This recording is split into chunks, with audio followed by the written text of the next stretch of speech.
So, there's this idea about wine and leaving it to age that it becomes better, though this is generally only true for wines with a lower pH due to its acidity, meaning that some wines are not meant to be kept for longer periods.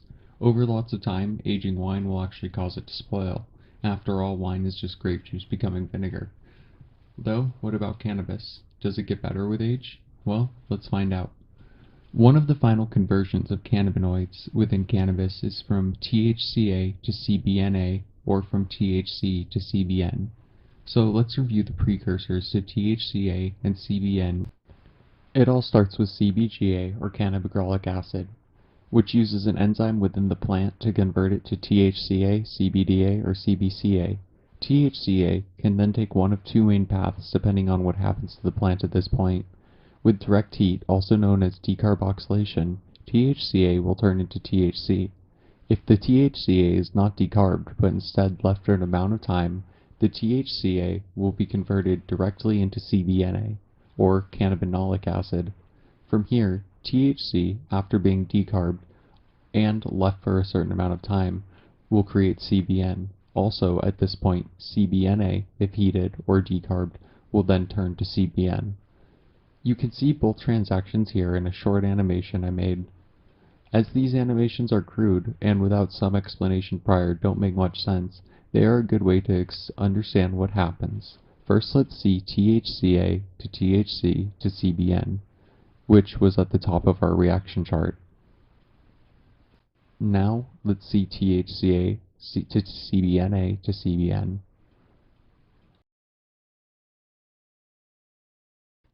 The effects of cannabinol can vary from person to person, but we will discuss why this is later. CBN is only about 10 to 18% as effective as THC as providing a intoxicating effect, which is why CBN is only considered minorly intoxicating. By itself, CBN acts as an antibacterial, anticonvulsive, anti-inflammatory, and can also act as a possible appetite stimulant or change the perception of pain.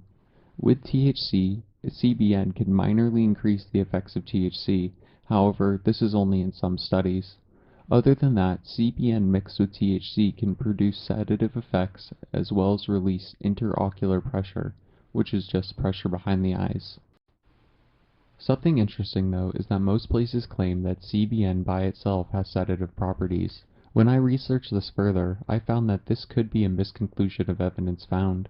What this means is that while CBN being created within the flower from one of two methods we talked about earlier, most of the time the THCA converts directly down to CBNA, which will convert to CBN. However, this process can take months to accomplish.